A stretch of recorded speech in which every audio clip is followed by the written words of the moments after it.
Esse pastor viajou cerca de 400 mil quilômetros a cavalo, pregou mais de 40 mil sermões e foi proibido de entrar nas igrejas. Mas a história dele vai acabar com a sua desculpa que você precisa de estrutura perfeita para fazer o chamado de Deus. O ano era 1709, em Epworth, na Inglaterra. Uma casa começa a pegar fogo de madrugada. O pai consegue tirar mulher e filhos, mas no desespero esquecem o pequeno John, dormindo no quarto, e acaba sendo retirado um minuto antes do teto desabar. Anos depois, em 1738, John Wesley era sacerdote há 10 anos, pregava, estudava, jejuava, mas não tinha paz, não tinha certeza se Deus tinha perdoado os seus pecados. Então Wesley foi muito relutante a uma reunião que não queria frequentar. Enquanto alguém lia o prefácio de Lutero aos Romanos, aconteceu o que ele não esperava. Seu coração foi aquecido. A promessa era clara: salvação pela fé, não pelas obras. Mas quando Wesley começou a pregar essa nova mensagem de salvação pela fé, muitas igrejas fecharam as portas. Bristol, Londres, Oxford,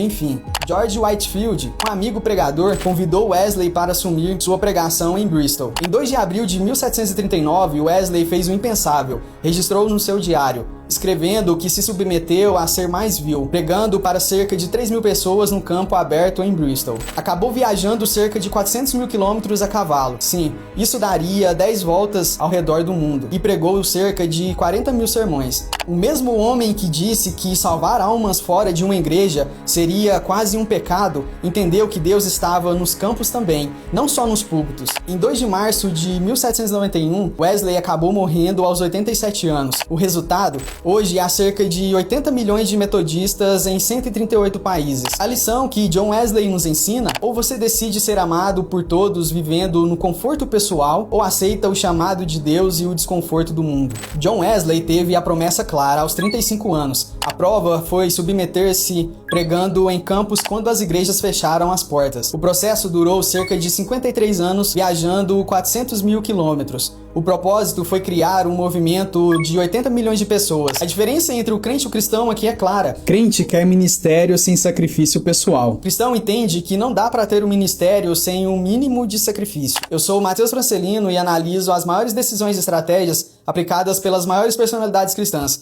para você parar de ser um crente e se tornar um verdadeiro cristão. E me segue para a próxima.